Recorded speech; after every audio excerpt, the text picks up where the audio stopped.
Welcome to the Woodpreneur podcast, the number one podcast for the business and marketing side of the lumber, woodworking, hardwood flooring, and sawmill industry.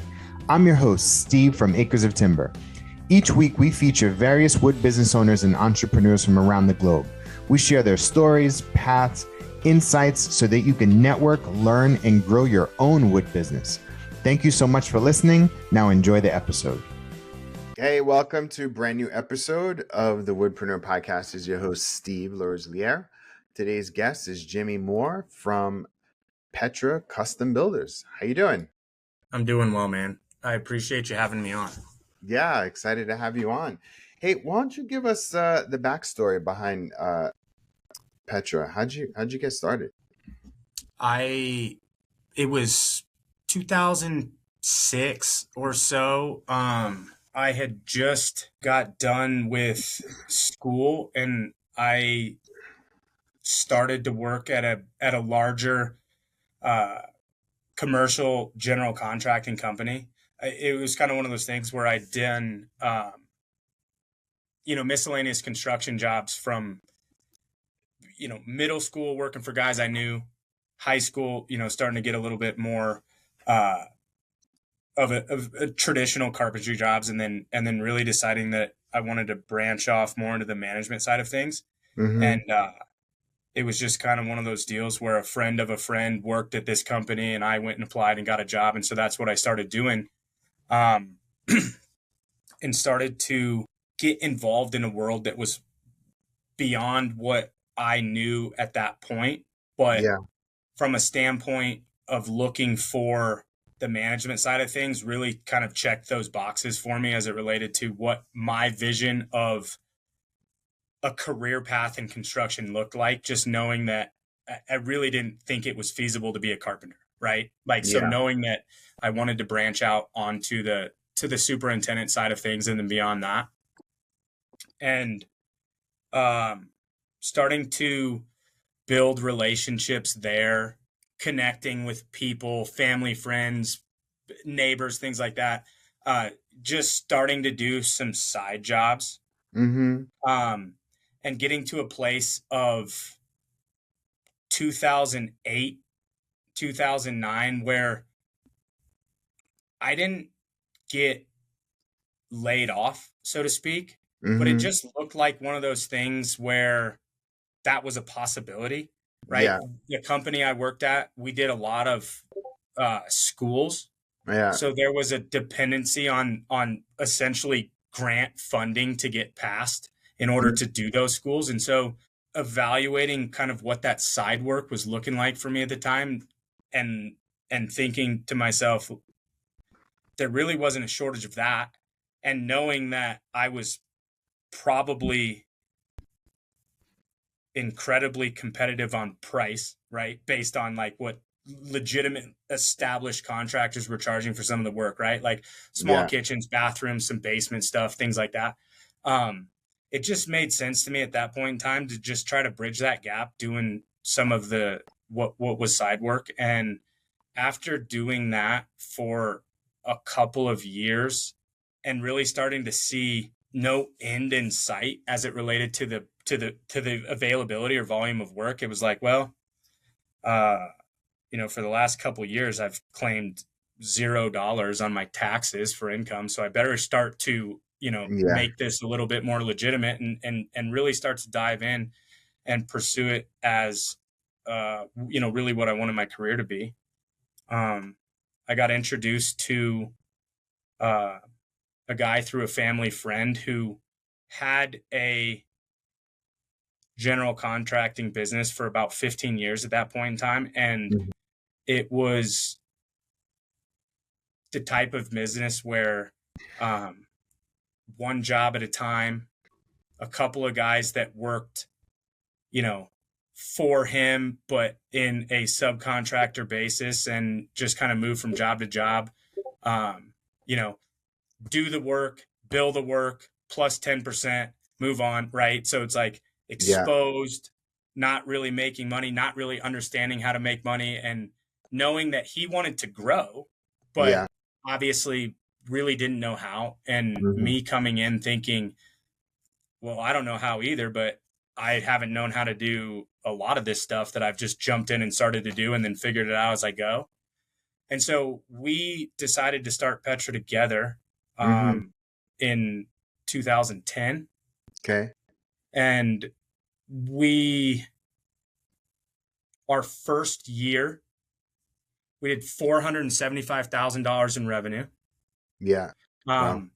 And then we started to grow, started to add some pieces to the team, started to kind of figure out what it looks like to, put together an estimate that actually resembled something that you could build a company off of. What are our biggest needs from a company standpoint that we didn't even know were needs, right? Like just some of those things, we're like learning lessons as we go, but always looking at it from a perspective of what would help us the most right now, but what also is scalable so that as we continue down that path of what we thought that journey was going to look like, we weren't just satisfying immediate needs, but we were also at least setting ourselves up to be successful for what we thought it looked like. And then in 2015, I think we were doing just over, let's call it just over 4 million. And what that company had looked like at that point, I think had extended beyond what his vision was, and just what an involvement as an owner looked like, and what continuing to scale it looked like. I think he just got to a point where it's like, hey, I thought I wanted this, but after doing it and growing it to this point, like I'm really proud of what we've done, but I just don't think it's the right fit for ultimately, what I wanted to look like. And so at that point, I bought him out and then continued to operate with the same philosophy, right? The same goal, same mission, just trying to do things. And now here we are in 2023, and I feel like I'm still exactly in the same place I was back then, just different, right? Just new challenges all the time, dealing with the unknown and trying to navigate it in such a way that satisfies both where we're at and what we need, but allows us to scale too. It kind of reminds me of like this expression, new levels, new devils, right? Like you you get to new levels, there's always new things. Is that right? That is right. And one of the things that is becoming the known unknown for me is people, right? Like everything that we do revolves around each other, relationships, collaboration. And so what I know for sure is that because of the way that we look for people, because of the way that we hire people, because of the way that we contract with people, right? Because there's no separation or difference between who I will hire as an employee versus who I will work with as a trade partner / who I will work with as a vendor, right? Those expectations are the same. Yeah. And so part of what that is, and part of what we look for, is people that actually care, right? That are invested in. And so when you have people that care and they're invested in, there just becomes kind of a friction that goes along with that at times. And the way that we talk about it right now is that, we don't always have to be in agreement, but we have to be in alignment. Yeah. And so there's just I say the known unknown from a standpoint of like, I don't know what the next challenge is going to be from the people standpoint. I just know that there's going to be one, and that we're going to take it the same way. And we're just going to continue to grind past it and grow, because ultimately Petra can't be to the place that we collaboratively talk about and strategize about being without all of each other. Right. And so that's just one of those things that I never necessarily looked at or viewed as what would be a time investment of mine.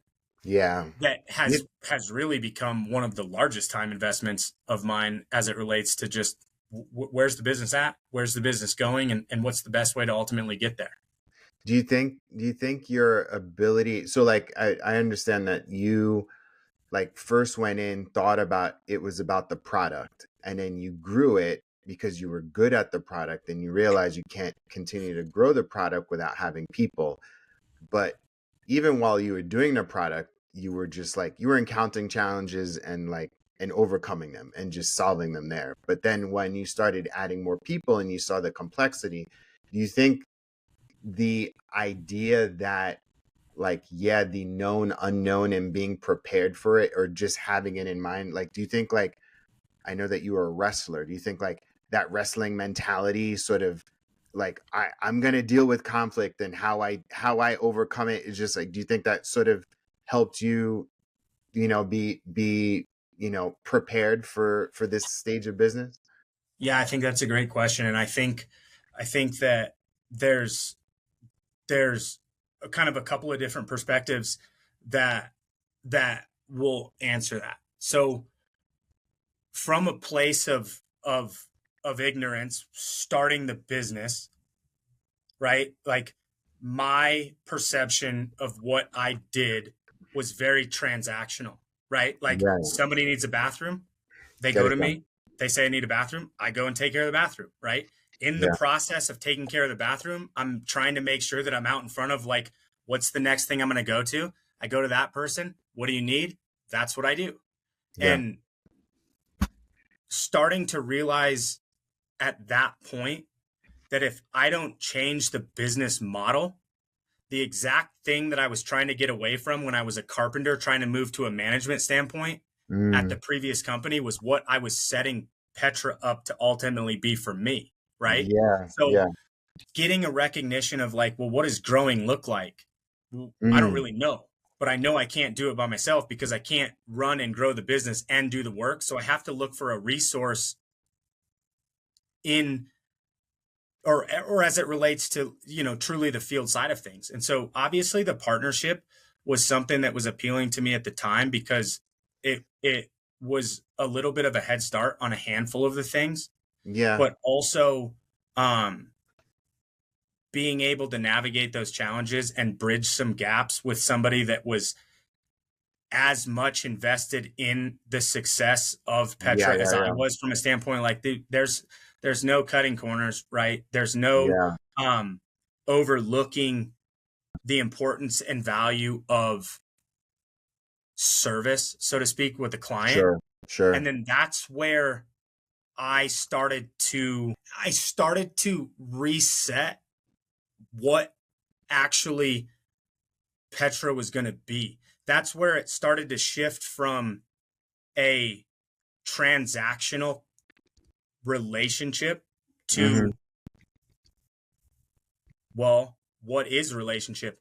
What does it mean? And ultimately, if you were to ask me at that time,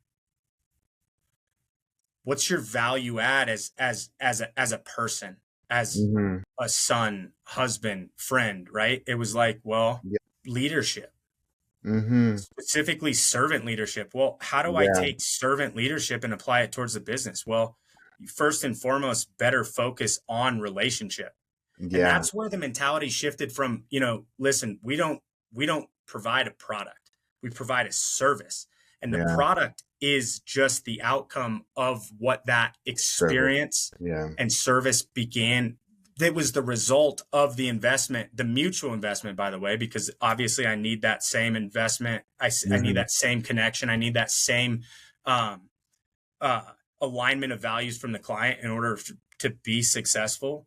And Yeah. that's when things started to shift. And I think that that's where the recognition of, right, this isn't just about client relationship, it's about partner relationship, employee relationship, trade contractor relationship, supplier relationship. Because ultimately, at the end of the day, I'm going to stand in front of these clients and I'm going to make these commitments. I'm going to set these expectations. And then, as it relates to what the process of work is, I'm going to have a lot less to do with it. So I have to depend on everybody that I'm putting in those to operate in alignment with all of the same expectations I've already set in order to get through that process with the integrity that I absolutely have committed to. Yeah. I think Yeah. the wrestling part of it comes in from a standpoint of I don't know what the next challenge is going to be, but I'm not worried about what the next challenge is going to be because I'm going to approach it and attack it the same way. Hmm. And what I think the future is going to look like today is probably going to be a little bit different tomorrow and going to be a little bit different in 3 months, because, you're in kind of an exponential growth phase at that point where it's, I don't want to be as extreme as saying it's drinking from a fire hose, but there really is very little consistency, because every next thing at some level is a new thing. Yeah, it's different. Yeah. So, right, knowing that I don't want to be in a place where I become paralyzed with the fear of the unknown, but instead just attack the fact that the unknown is coming, and that one of the greatest benefits of being a small business at that point in time is that we can course correct really fast. Yeah. Right.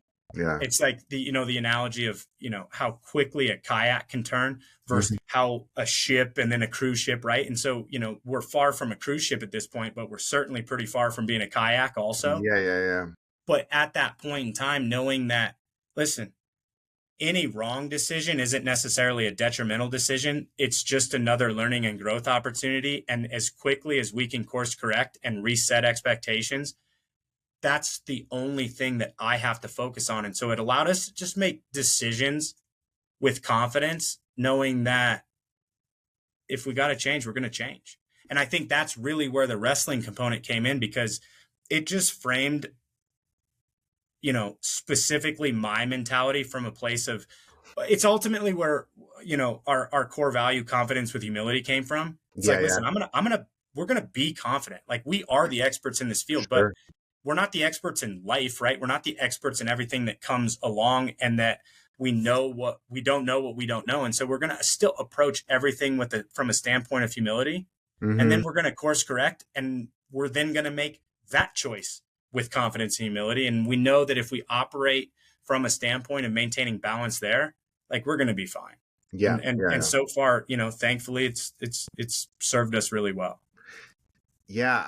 I'd love to dive a little deeper, because like one thing that when you realize because part of understanding your core values, like when you probably get a glimmer of like hope of what the potential future looks like, right? Like, you get so excited. You're like, oh my God, if I do this, and it's probably like, if I provide this service and then I can deliver on it, and then I can attract this right type of client, and then this right type of client is the one that could truly value what I'm bringing, and therefore I will get compensated for that. And the only thing holding me back is like having an investment in people, because I cannot be there all the time, right? Like, was there ever a moment where you're like, oh man, it's easier to stay small versus to try to go bigger? Do you ever, like when you made that realization and you made those investments into growing the type of business that you truly wanted, and because I think this, that the investments that you make 3 to 4 months, you won't see those investments for like a long time. How did you sort of stomach / weather that waiting out those decisions that you made? Yeah, man, I can tell that this is something that you're intimately familiar with, and you understand what this journey is, because, I have conversations with people all the time, and they're asking me questions, but, they don't really understand it. So I really appreciate just your perspective and understanding on like what those challenges really are outside of just it's not doing easy. the work. Yeah. Oh yeah, it's not easy. Absolutely. If you want to build something serious, you need to just like, it's like another level. Like, totally. it's not garage level stuff. Like, this is yeah. And so, man, it is refreshing to have conversations a little bit more like this, because I don't get to have them as often as I would have liked. And so I distinctly remember the turning point as it related to, how do I do what I don't know how to do, but I think I want, in a way that isn't just me figuring it out, but it's us figuring it out. Because at any point, if there is a disconnect, while it takes a really long time to establish culture, build credibility, build relationship, unfortunately, you can destroy it so much faster. And then you get to a place of, what are you left with from the aftermath of toxicity? And so I was involved with a small roundtable group of remodelers. Yeah. And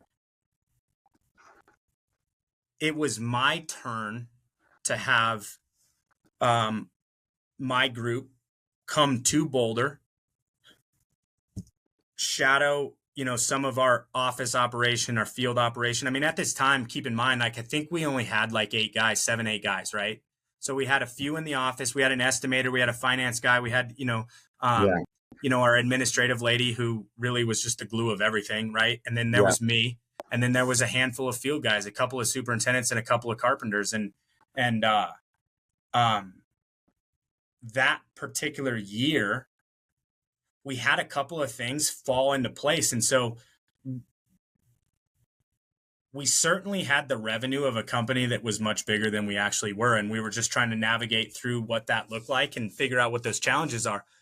But after the group interviewed, essentially what we did is we put all the employees in 7 different rooms, and those group of people went down those 7 different rooms, right? And they asked each person any question that they wanted to. And, the guy's name, Hilson Merrill, okay? He comes in and he sits down and he says, hey, how would you define your company culture? Mm-hmm. And I think, that's easy. And he goes, okay, right? Define it. And it's like, well, integrity, right?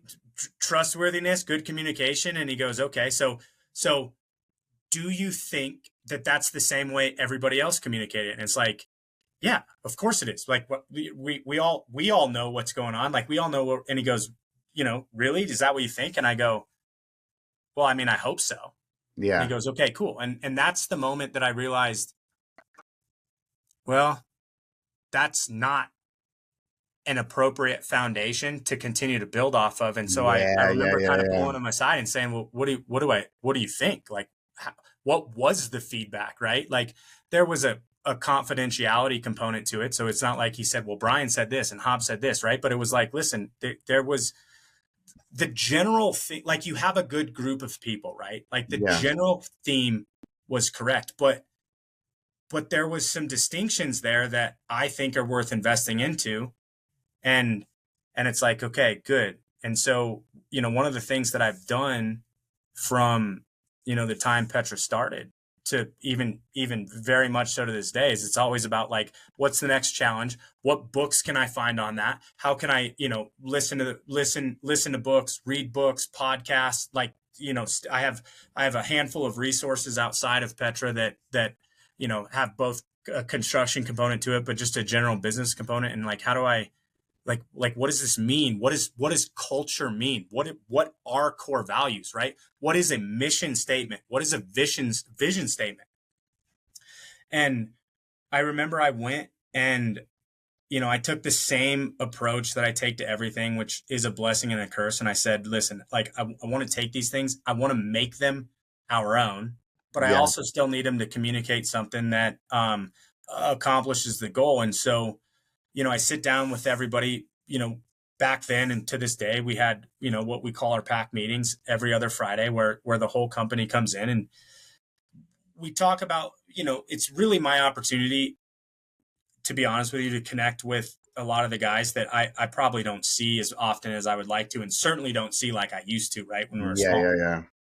To maintain some connection, but also just an opportunity to be able to talk about, any and everything, whether it's challenges that I see, growth opportunities for us, build off of core value, culture, mission, vision, reset everybody's expectation on what the direction is and where we're going and how to navigate through some of those things. But I started by saying, hey, how would we define our core values? Just throw some things out there. I'll write everything on the board. And there was the standard things, right? Trustworthy, honesty, integrity, right? And it's like, okay, great. Now, what if I told you that we don't need to invest any more time on further defining those? Because if you don't have those things, you're not even in the door. You don't even get to read, what our core values are, right? So how can we take this and take it to a different level that maybe doesn't necessarily resonate with the average person, but means something to us Yeah. And if it is read from a standpoint of actually caring about investing in, anybody's going to understand what that looks like. And that's where relentless forward momentum came from, right? Confidence with humility, intentional thought and action, open and honest relationships, right? Like exercise discipline. All of those things are still derivatives from trustworthy, responsibility, you know, but they mean a little bit more. You have to think about them from a different perspective. And at the end of the day, what I think the greatest value add to it is you have to think about it. Yeah. Right. And that's what actually starts to become a culture driver. Mm-hmm. And then we said, all right, what's mission? What's vision? Right? Like, what are we here to do ultimately from a mission standpoint? And again, it has to focus on experience, relationship. Yeah. Because that's how we serve. And so I remember I went through and I wrote all these things. Mm-hmm. And I thought to myself, well, if I really want to have buy-in, I can't just go pull everybody in next week and say, hey guys, here's our culture, right? Here's our mission, here's our vision, here's our core values. And so it took 6 or 7 months, right? Just going back and forth and trying to guide the conversation, and certainly being a little bit flexible on my side of things. Like I had the direction in mind. I knew where we ultimately wanted to get to, but I knew that we were never going to fully embrace it and have the buy-in that I needed to have if there wasn't that collaborative component to it. And so, like I said, I mean, it really took about 7 months, but at the end of it, like, I believe that not only did people understand it, but they believed it. And we spent an equal amount of time talking about the fact that, like, guys, this isn't just the how we want to guide ourselves professionally. Like, these things transcend far beyond just our professional lives into our personal lives. Like, we spend so much time, at work, right? Like, I need the work component of everybody to be a value add to their personal life as well, right? And so we really talk about it from a context of like, hey, this isn't just how I want you to operate at Petra. Like, this is who I want us to be as people, right? These are the parameters in which you have to operate as a human being, so that when we do get into those situations where there's really tough decisions made, like, the path of least resistance is this, right? There is not a hard choice, so to speak, because there isn't another option, because it's who we are as people. Yeah. Yeah. And so that's where, kind of building off of what you said, is like recognizing these challenges and what growth looks like and how do we do it and how do we do it together, right? Really came from a realization of, holy shit, like, if this isn't clearly defined and bought into, what we know about culture at this point in time is you can say whatever you want to say. You can write whatever you want to write on a board, right? Yeah. But culture is just plain and simple defined by who we are and what our actions are. Yeah. Right. And that's it. And it's integrated with how you interact with your customers, the type of product that from everything, right? How you answer the phone, right? Yeah, like, absolutely. yeah, Absolutely. it's really, really fascinating. Especially too, you're dealing with a product, right, where it's an investment, their largest investment ever. Absolutely. And I feel like that's a really smart way to look at it. Like, define the people that are making, people that are the company that it's creating the largest asset in people's lives need to come from a culturally sort of foundational space, right? Yeah. Speaking of product, tell us about, like, what's the bread and butter, like, what's keeping you busy? If you look at it from a revenue standpoint, it's probably 50-50 remodels and custom homes. But the reality is that probably 70% of what we do is remodels, and we specifically target the additions and the pop tops. But we always seem to have maybe one or two custom homes going at the same time. First and foremost, every project that we take on starts by having the project itself doesn't matter, right? Yeah. Like who are you as a person, and is there alignment in ultimately our values? Yeah. Right. We mentioned it a second ago. Like if there's not alignment in value and there's not a shared commitment, we can't honor the commitments that we make because there's going to be a disconnect, right? And so as a homeowner, right, there's kind of the two different routes that you can go, I think anyway. And one is that transactional route that was kind of exactly what I described that we started with. It's like, listen, like you tell me what you want, I'm going to do that for you. And what you're going to be left with from a product standpoint is going to be great, right? Yeah. The level of workmanship is going to be there, but the experience won't be, right? Like the experience is just going to be different, and that there's going to be a lot of things that you most likely miss out on, right? And first and foremost, starting with the value add of what we can actually bring, because we focus on relationship and because we focus on ultimately not what do you want the product to be, but how does this product serve you in your life, right? Like how does this product need to function to truly enrich and inspire your life, which is why we are very intentional around design, build, inspire. Because a lot of people over the years have been like, why is it not inspire, design, build? And it's like, listen, man, because I'm not trying to inspire the product. I'm trying to leverage the product that we do to inspire your life, right?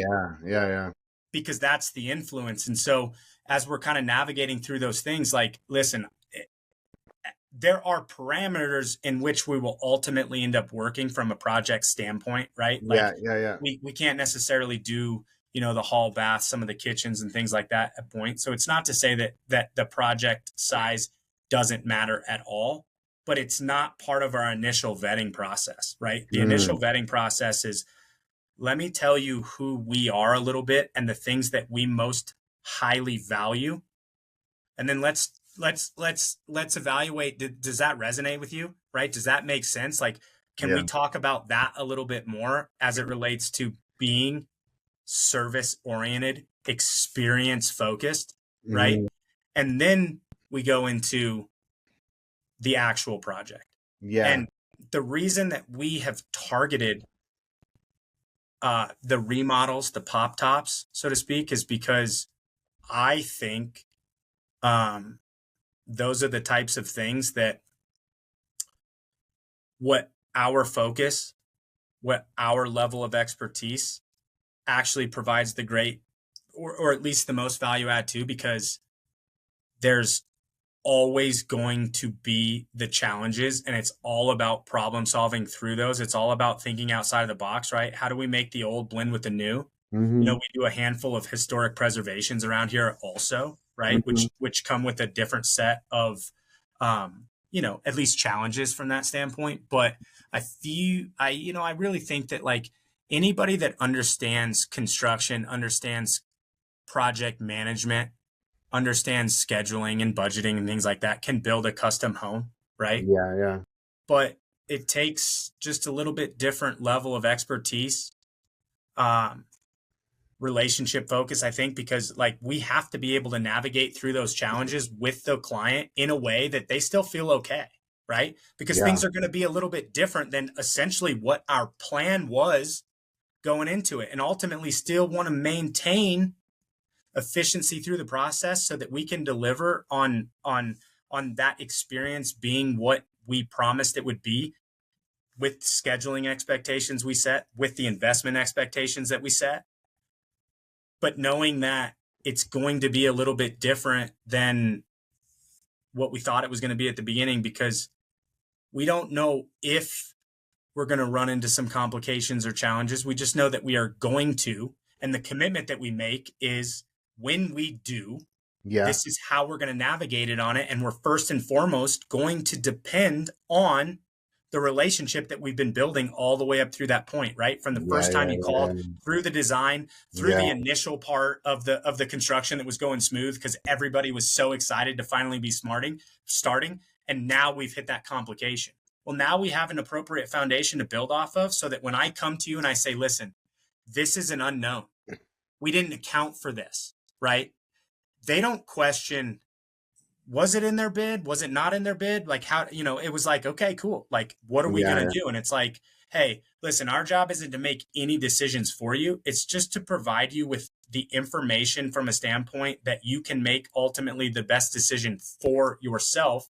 Yeah. Because my biggest fear, or at least the thing that we try to avoid the most, is we never want people to make decisions a week, a month, 3 months, 6 months later, find out a new piece of information that we as the experts, so to speak, should have known, should have been able to communicate that would have changed that decision, right? Sure. And so it's like, listen, of course, we're going to lend you our perspective, our opinions from our place of expertise. Like you want to ask me what I would personally do if it was my house, I'm more than happy to tell you, whatever that is.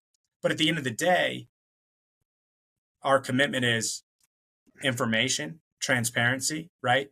Yeah. Bad news never gets better if you just wait longer to tell it, those are the commitments that we make to people so that we navigate those challenges.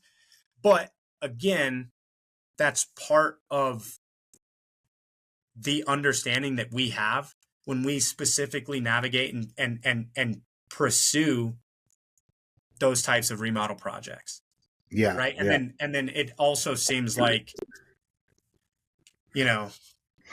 we get like a tenant finish or two every year also where it's, it's either somebody that we did a residential project for in the past or a friend of somebody or they saw something that we finished a couple of years ago and reach out to us. And so like the way I view that is my responsibility as an owner is to maintain a broad enough portfolio so that as the unknown happens from an economical standpoint, like we've maintained relevance in whatever it is so that we can at least be able to pursue whatever it is that's actually still happening, right? Like, so if it's commercial, like I want to make sure that I haven't overlooked opportunity over the past, 3 years, 5 years, 10 years to do commercial work so that we can actually pursue that if needed versus, all right, commercial goes away. Well, we never were over leveraged in one area. Exactly. So it's like commercial, commercial is where you kind of lose a little bit of that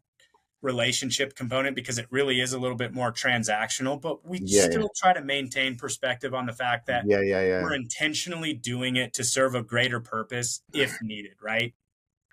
Yeah, for sure. It almost seems like, I mean, correct me if I'm wrong, that like you are in people's homes for a long time. Yeah. You want to make sure that there's alignment in the relationship, the vision, the values from your team's perspective, from the product and delivery perspective, and even the communication perspective so that the client gets what they want and you can deliver at your highest value. Correct. And so the thing that you realize is the more that you pour into your people and to the values and the more of a foundation you've built into your own house, that it comes out into the quality of the product that you can almost predictably see what the end result is. Yeah. And then, so it's almost like the building and the remodel is the byproduct of the values that you've built. Yeah, we tell people all the time that the building component is the easy part of this whole thing, right? Yeah. And they think it's the greatest challenge when they first call us. Like they don't see how we're going to be able to do ultimately what we end up doing. And when I sit there and I tell people like, listen, like our greatest challenge and what is going to require our sure that we're on the same page. Exactly. That it's the relationship because that's what allows us to navigate through the building part. Yeah. As seamlessly as possible. And that's why, what I got the most pushback on back when we were establishing mission, vision, core values from people that I relied upon from, a consultant or a perspective or an opinion standpoint on the business side of things was our vision statement, right? They were adamant that our vision statement needed to clearly communicate like a destination, right? In 5 years, we want to be here and do this. And I said, guys, I don't believe that. I don't think that that's ultimately what I want it to be, because all I know, if I look back on the history of Petra, is where we are now is not where I thought we were going to be back then. But what I knew is if I leverage the right things, right, I focus on the right things, we're going to be okay with where we're at. And that's why our vision statement, I think, is a transcending statement. It doesn't matter where we are, What's your vision statement? Provide a professional and supportive environment that contributes towards the personal fulfillment of everyone in our pack, enabling us to serve our clients and deliver an experience that exceeds expectations. And so the key word there is fulfillment, right? The key word there is that we serve each other first, because that's ultimately how we're then going to be able to honor commitments that we set for everybody outside of this room. And so it's not a selfish thing at all, right? It's not that we prioritize ourselves over other people. It's that your vision is a vibe. Like you want to marinate in this space where everybody's operating at their highest level. Yeah, exactly. And everyone's fulfilled. And the result is the client gets what they want, a happy, beautiful home. You get your money. Yep. You're like, the business is thriving. Your employees are thriving because now they're living off of this energy.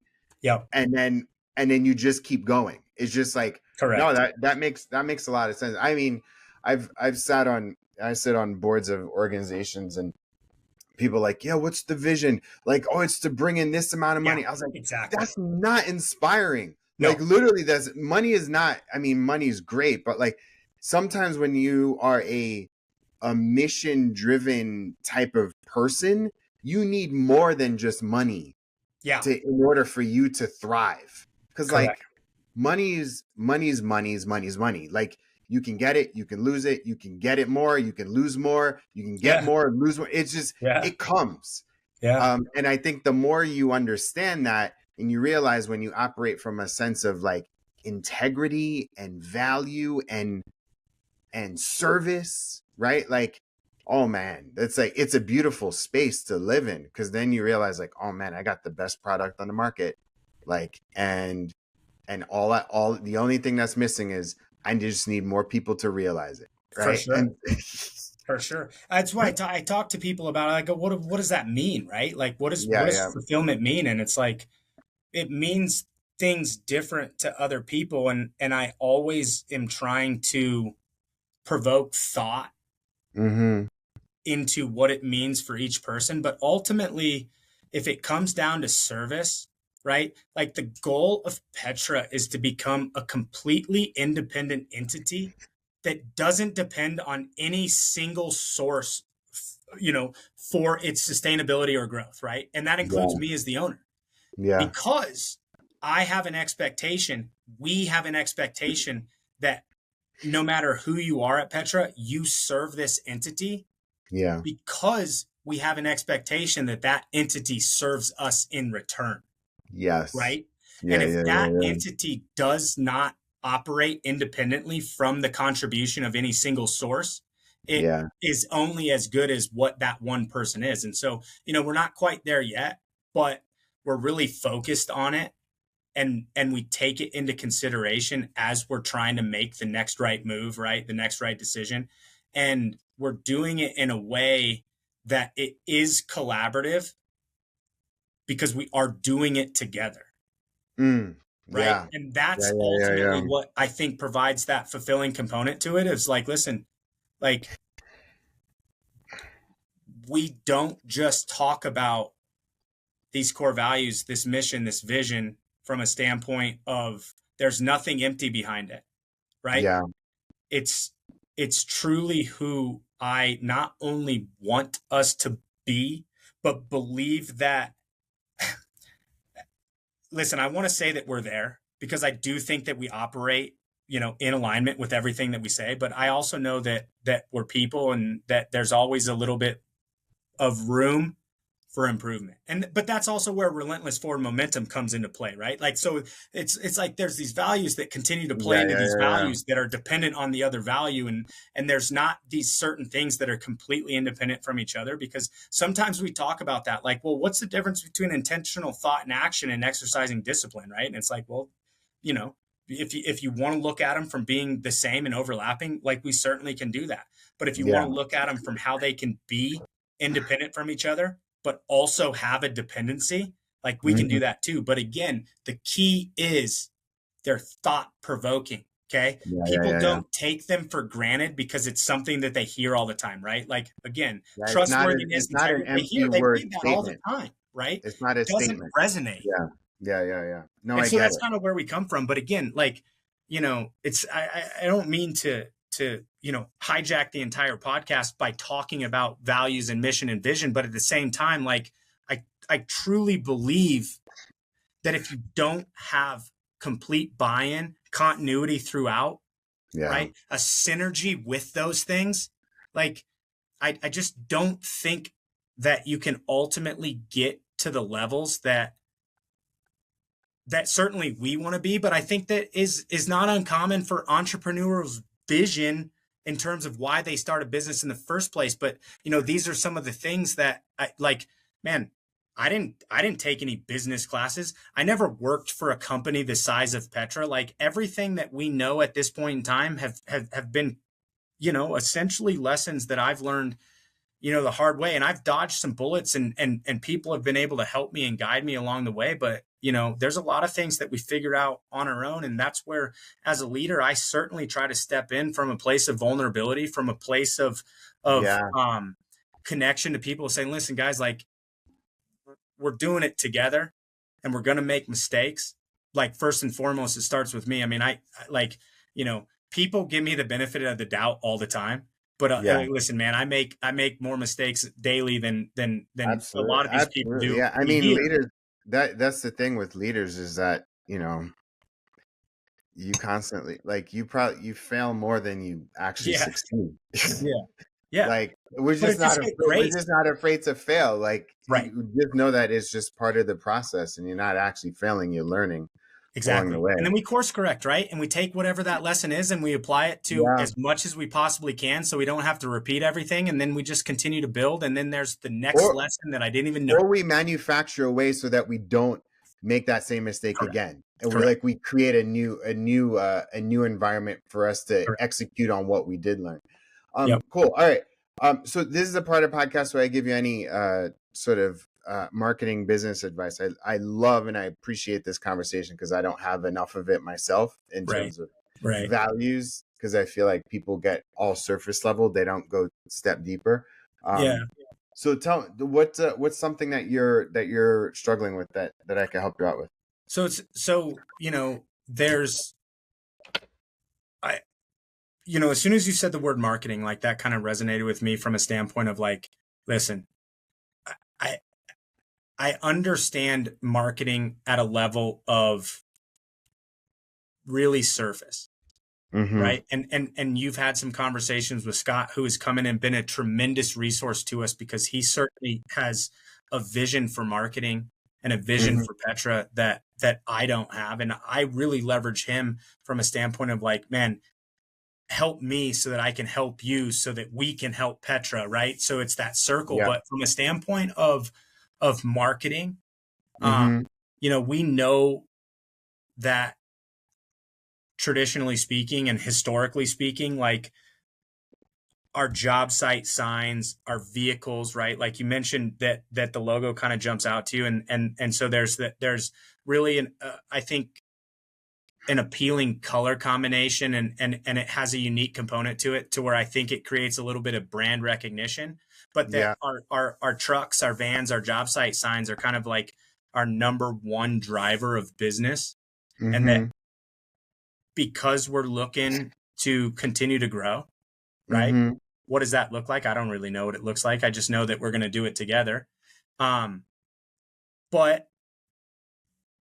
you know, if I had to pick a direction where I sat down with Scott and I said, listen, man, like, quarter one, this is what we're going to focus our marketing effort in, because this is what I believe can yield the greatest return, knowing that, like we talked about, that we might not see these results or even start to see these things coming to fruition until Q3, Q4. But like, what are some of the things that, it might not be any single thing together, but like, if you're going to talk to somebody who really doesn't know a lot about marketing, but wants to be a resource, wants to be a value add for the people that do marketing, like what kind of advice would you give me as it relates to a starting place?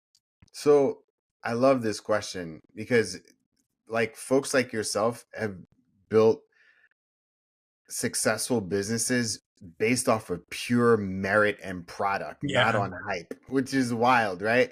It is. But you put in the reps, right? Like you started in 2010, that's 12 years. That's not a short amount of time, right? So the thing that I look at is, I developed this process, is call it BCS, branding, community, sales, right? So one is brand. It's just like, who are you? You know who you are. And how does it show up? How does it communicate? Whether it's video, whether it is written, whether it's audio, like how does your brand, how do your core values, how do your client testimonials, how does your work show up? And that's your brand. Your brand is like, how do you capture what people say about you when you're not there? Yeah.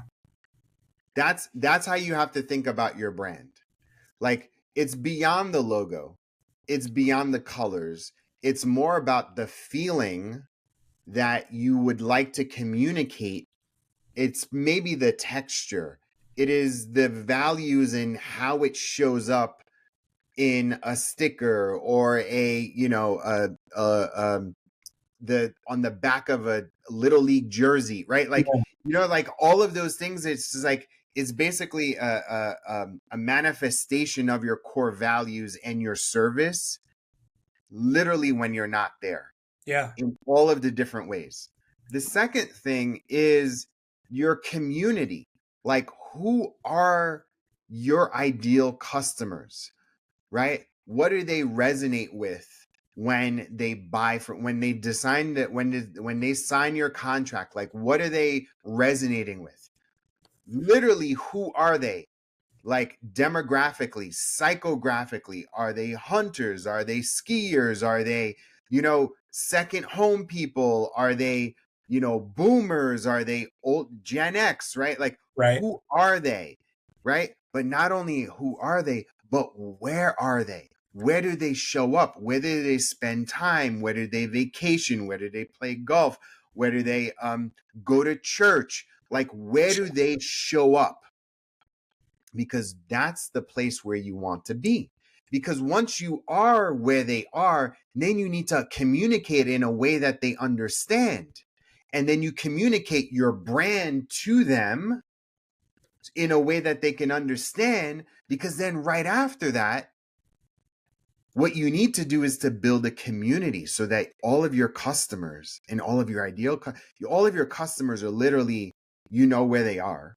Yeah. And they are bringing your ideal customers in. And so I heard you use the word pack. I know that's the way but like, how do you make your pack bigger to include your customers and potential customers? And then the last part is sales. So what is the best way that they like to be sold to? Sure. What are the different cycles? How do you communicate with them?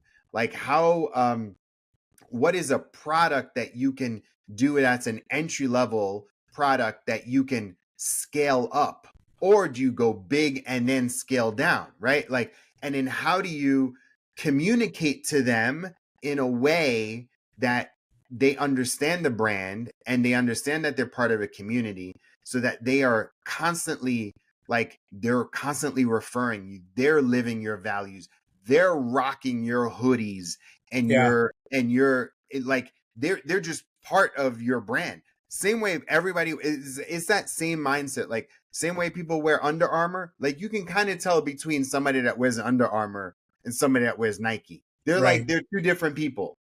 Yeah. You know what I mean? Yeah. So like, you need to find the people that would wear your fitted hats. You know what I mean? Like, you need to find those people and you need to keep them close. And the best way for you to do that is to truly interview and understand and do profiles on your past customers.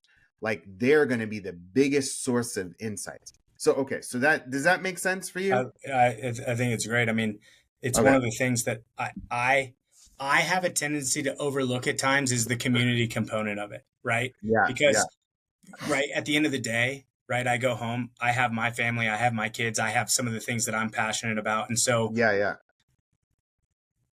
because it's not necessarily one of the most natural things for me to go engage into some of these things, like I know that I can overlook it and that I value very much what it is, right? Yeah. I understand that there is a mutually dependent component and relationship that I need to have with that. Yeah. But if I'm being honest, it's the first thing that I'm going to say, man, I'm not going to get to that and kick that to next week. And next week becomes next week, right? And now I've lost a month, I've lost a quarter.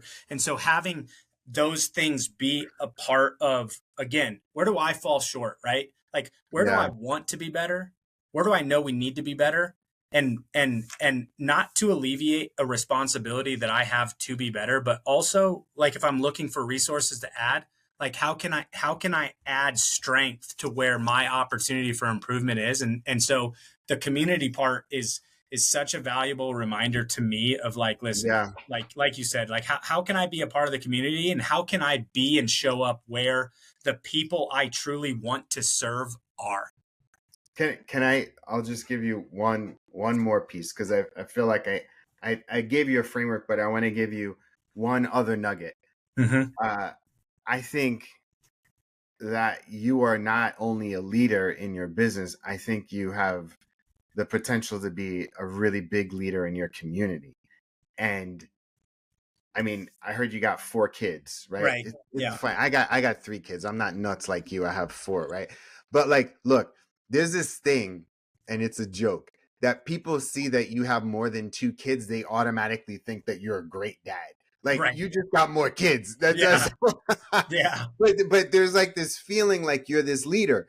But I'm saying that is because you have a pretty sizable team. Yeah. And you have perspective. So for me, I believe that the next move is for you to be positioned as a leader, like an authority in your space and in your community, in your city, like, as a, like, you know, something that people are you're highlighted, you are putting your thoughts and opinions, like, the values that you created with your team have a lot of merit, and they have a lot of they're valuable, and you have an insight that not a lot of people have, and you can go deep, and people are looking for leaders that can go deep. And the one thing that I would say is, the more you show your face, the more money you'll make, period. Right. That's it. And I would invite you to look at that for the next year. You know, I appreciate that. I really appreciate, it's a huge compliment.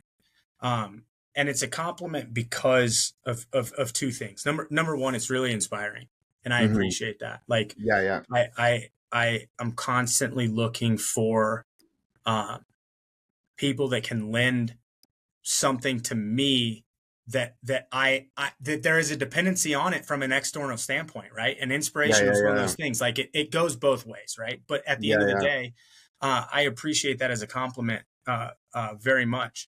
And the other thing is, you know, again, if I'm coming from a place of just of truth and integrity, a lot of the things that we talk about and that I talk about as it relates to Petra and who we are, those are areas in which I've recognized throughout my life I just have a tremendous amount of room for growth, but that I want to be better in. And so because they're so in front of me, right, and how I view not only who I am, but who I want to be, I naturally then see those in other areas. And that first and foremost starts with, the business, but my kids and relationships too. And so when there are things like this, right, that naturally, if I'm not bold and I'm not intentional about bridging out, I just won't do it, right? Because it's easier to say,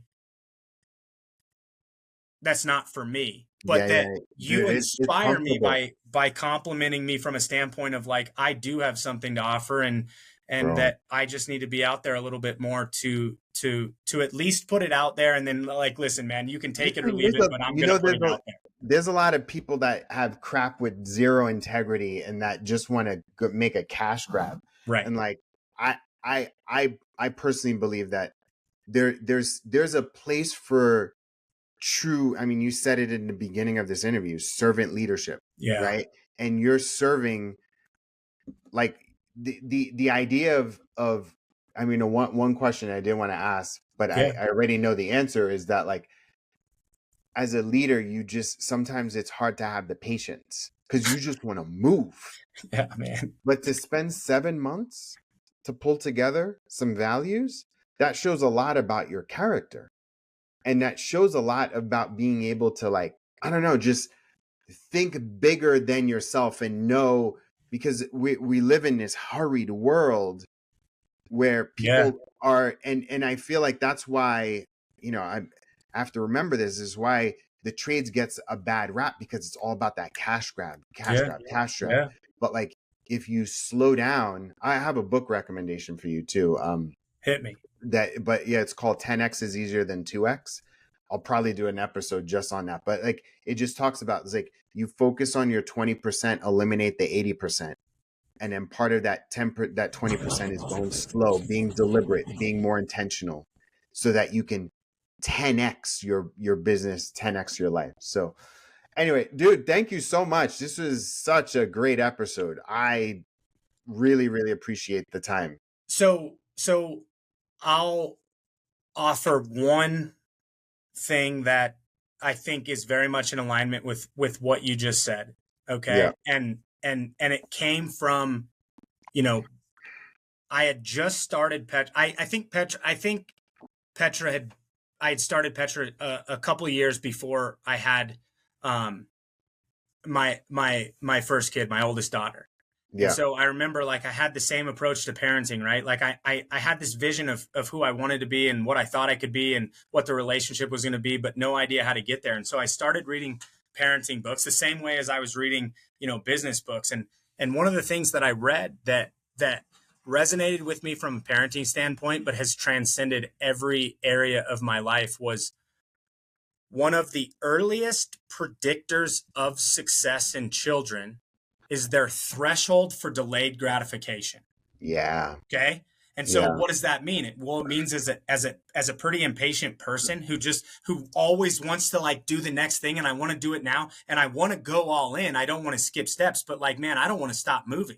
Well, if I want to be a leader, man, I better live down with the people that I'm trying to lead to. Like, I can't always just be out in front. I have a responsibility to be out in front in some areas, but I also have a responsibility to be right down here with everybody else. And so am I willing to invest that 7 months, right? Am I willing to delay that gratification of being able to create the board and put on my website and communicate what these core values are and what these mission is? Because having the buy-in and having the collaboration to get there is far more important, because that's obviously what's going to serve us forever. And so it's a constant reminder of just an area of opportunity to grow, right? And it's like, there are times to be persistent, aggressive, all in right now, and just relentlessly pursue. And then there are times to step back and say, wait a minute, is this a time to invest into the delayed gratification and increase what my threshold is for what I'm going to be? I don't want to be over dramatic, but I'm going to say at some level, it's a little bit painful, right? Yeah. Right. That there's a little bit of pain in there as it relates to just kind of being in that delayed component, but I believe in it, and I believe in it for not just myself, but for the business, for my kids, for me as a just a human being. Yeah. So I appreciate your perspective on that as well. Very much. That's a reminder for myself for sure. So what's your website? www. Dude, thank you so much for your time. This was a great conversation. I really enjoyed it. I appreciate it too. It's like I said, it was pretty refreshing to have a conversation at just a slightly deeper level than most of the conversations I have, just because I can tell that you live it every day and that you intimately understand like where we've been and where we want to go. And I appreciate it so much. All right, man. I'll talk to you soon. All right. See you, man.